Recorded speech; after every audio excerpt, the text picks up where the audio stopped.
My favorite material for making earrings has to be Shrinky Dink, also known as shrink plastic. But isn't this just a sheet of sanded plastic? Wouldn't that mean I could make my own Shrinky Dink of my own plastic trash? I'm testing that out in this video. Hello everyone, I'm afraid I have to start this video by going through my trash. There's Chippy. No. There are countries where they don't do this, but here in the Netherlands, we're supposed to separate our trash. And this is the plastic trash. It's still disgusting. I already have this. There were carrots in this. And I think whatever I'm gonna get out of this, I'm just gonna put it in this little tray here, so I can just wash everything off. This is also just dirty still. So it's time to channel my inner raccoon and dig through the trash. The things I do for my videos. Oh. Alright, dit gaat niet werken. Dit is niet plat. Oh. Wat is dit? Heeft Jessie stiekem alle chocolate chips opgegeten? Oh, honey! Busted. Nou, weet je wat? Het komt eigenlijk best goed uit. Ik denk dat dit plastic het wel kan gaan doen. Oh, bakje hummus. Het dekseltje daarvan. Oh, hier hebben worstjes in gezeten. Oh, gross. Weet je wat? Ik heb genoeg. Volgens mij heb ik genoeg. God. Chippy. Chip also loves plastic. Yeah. Here's what I gathered from the trash. Ta-da! It's all pretty thin and dirty. But I also grabbed this because we're out of hand soap. I could try this stuff. It's thicker. And I recently got new Christmas ornaments. And the box is nice and flat and, you know, plastic. So this could also work out perfectly. And if all of that fails, I have something that is even thicker that I have saved up for this moment. It's this. It's from the packaging of a kid's toy. It's really thick. Listen to this. Whee! And it's also a lot. I hope this works out the best, because I have the most of it. But first things first, let's wash all this off so we can actually work with it. Jesse is occupying the kitchen because he's making dinner, which means I'm here doing the dishes in the bathroom. While washing all this stuff, I noticed something. They all have numbers on them. This little pile all has a 1. This little thing doesn't have a number but has PP on it. This is a 01, and this I have no idea. I also don't know what it means. Maybe I should search on that. So out of all my different plastic stuff, I need the bits that are the flattest and the straightest. So I'm cutting those out with a small knife. Some of these went really easy. The knife went right through, but others were not that easy. For example, the soap dispenser. Come on. This was scary. If you plan to do this at home, please be careful. Think about your fingers, okay? So now that I have all my flat bits cut out, I'm going to sand it with a fine grit sandpaper. This is number 600. I think that's good. It looks good. And with that, I'm sanding one side of each, which will be the side where we're gonna draw on. This way the pigment has something to stick onto. I did find out that when there's a layer of glue on there, that you can't just really sand it away. I thought I would just sand it off, but it's just kind of rolling around and protecting the plastic underneath. So that did not work at all. And this piece from the smallest container had a little logo on it. I thought I would just sand it off, but that was harder than I expected. I had to go really hard on that little froggy there, but I got it. And because of the layer of glue, I really couldn't use most part of the tray that has the sausages in it. So I cut that down to a small piece. I could have also just sanded the other side, but then there would still be glue on my earrings, so I'm just not gonna use it. And now they're looking pretty frosty. So here are my test samples. Some are bigger than others. The materials also vary a lot. This is super thin. This is thick and really sturdy. This is also thick but more rubbery and flexible. And these are big, but this is a lot thinner than this one. At least one of these has gotta work. I'm gonna go and think of an easy design to put on these so I can test them out. But I still want them to look cute. Alright, so I decided to do a star because I thought, let's torture myself by doing all these little nooks and corners. No, I honestly thought it would be cute, but this was one of the more annoying shapes I could have picked.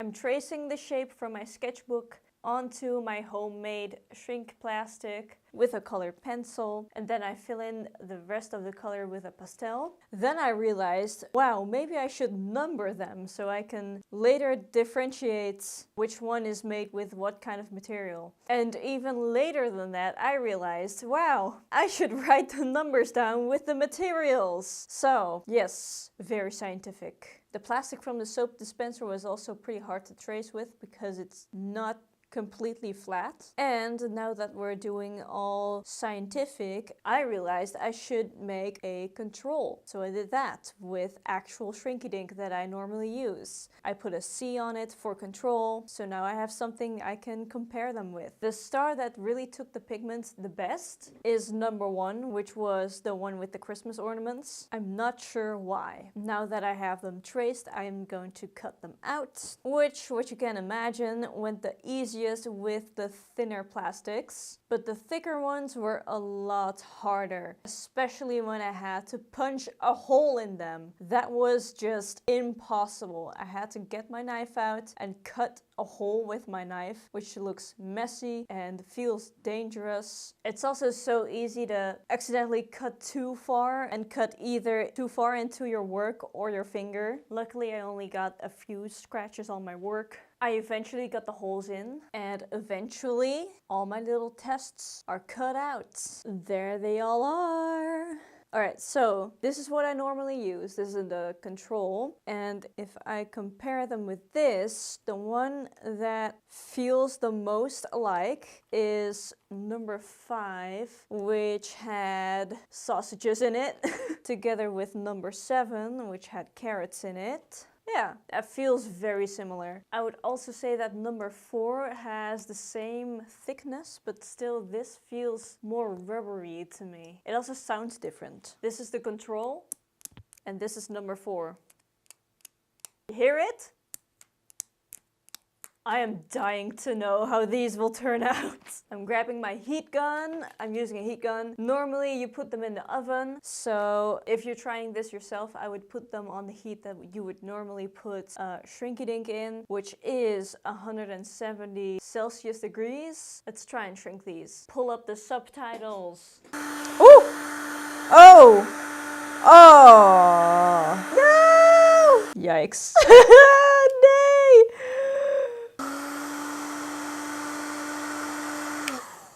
Dat is hem dus niet. We beginnen niet zo lekker. Dit is een van de dikke. Oh, oh, woe! Oh. Hij wil niet meer plat worden. Maar, hey, beter. Ik heb hem een beetje gesmolten. Auw. Heet! Als ik hem nou weer eventjes zacht maak. Maak het met mijn mouw. Weet je wat? Dat is al beter. Oei, deze gaat helemaal verkrompelen. Oeh, oh. Oké, ik ben hem gewoon helemaal aan het smelten. Oké. Alleen maar variërende dingen tot nu toe. Dit is super interessant. Ik heb geen idee wat ik bij deze moet verwachten. Oh, oh, deze snelt heel snel. Oh nee, het zit aan mijn eetstokje. Bye! Het is veranderd in hete lijm. Wat? Oké. Deze moet werken! Oeh! Oh, oh, oh, oh, nee! Nee! Oh man! Hij wordt ook wit. Eén van de dikke. Kom op. Nee, hij is aan het smelten. Gaat echt gewoon niks werken. Oh. Oh, deze is wit geworden. De laatste.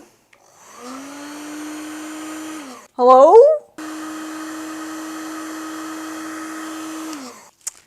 Wat erg. Nou, daar is mijn controle.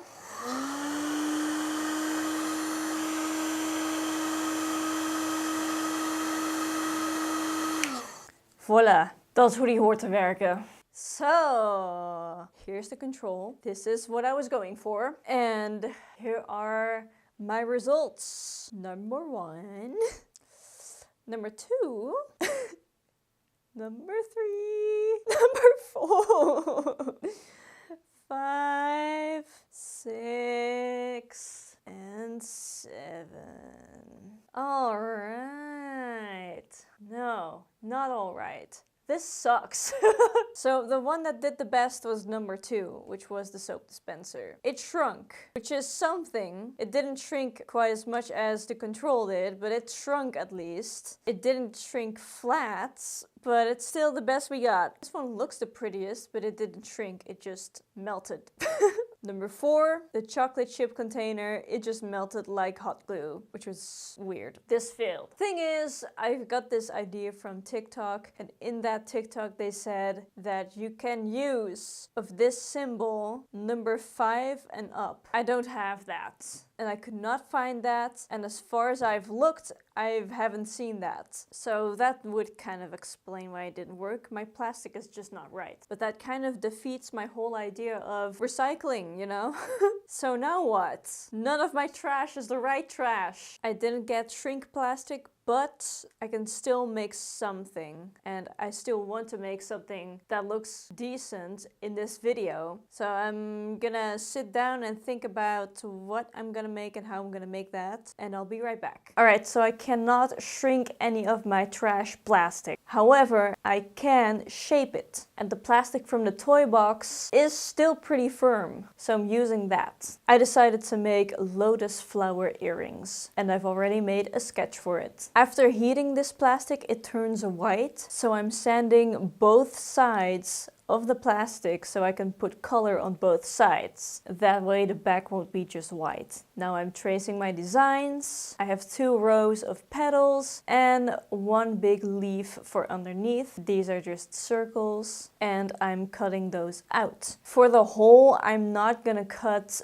a small circle, that's impossible. So what I'm doing is I cut out a small cross. I just need to be able to put something through, and that's it. It doesn't need to be a circle for that. Now for the color, with a pink coloring pencil, I'm making the outer parts of the petals pink, and I'm also putting stripes down. I'm kind of trying to make a gradient, and I do this on both sides, on all the petals. And on the leaves, I make squiggly lines with a green pencil, also on both sides, and the rest of the leaves I'm coloring in with a soft pastel. I should have gone with a darker green. But oh well, I cannot go back. It's time to shape them. I have this round mold that's actually meant for resin, but it's perfect for the job. I'm holding my petals down with a chopstick, and I'm heating it, and I'm shaping it to be round. Now, the inner row of petals has to be closer together than the outer row, otherwise it's not gonna fit in. So I'm pushing the petals closer to the middle, and now I'm gonna shape the outer row of petals. These can go further out. And lastly, the leaves. I thought I would just heat them up, but I do want them to be a little round, so I put them over the dome. And I also make them look a little messy, so they look a bit organic. Now let's put it all together on an earring. I'm putting a big bead onto a head pin. Then on that go all the flower parts. Then I put on another big bead, and I thought it'd be cute to add little orange glass beads to kind of simulate the pollen. Cut off excess, and with my pliers I shape an eye. I try to make this as tight as possible so the flower petals won't be hanging crooked. Now with a jump ring I attach a chain to it. With another jump ring I attach that to an earring hook. Alright, finally something pretty came out of this video. Look at these. They turn out really cute. They look magical. One of my lamps is malfunctioning. Let me just put a flash on that. There you go. Wow. Let's put them on. These are really light. And they look cute! At least I can do something with a huge sheet of plastic that I saved for this. This specifically. I'll be on the lookout for any other kinds of plastic that I come across. So maybe in the future I'll make this video again, or I'll make it into a short. I don't know, we'll see. I'm very curious where to find the plastic that works for this. And if you've watched this video this far, you should definitely subscribe to my channel if you haven't already. I've also started posting on Pinterest because I've been told that I look like a Pinterest girl. So I'm trying that out. Follow me on Pinterest. It's Kitta DIY there. And I'll see you in the next video. Bye bye!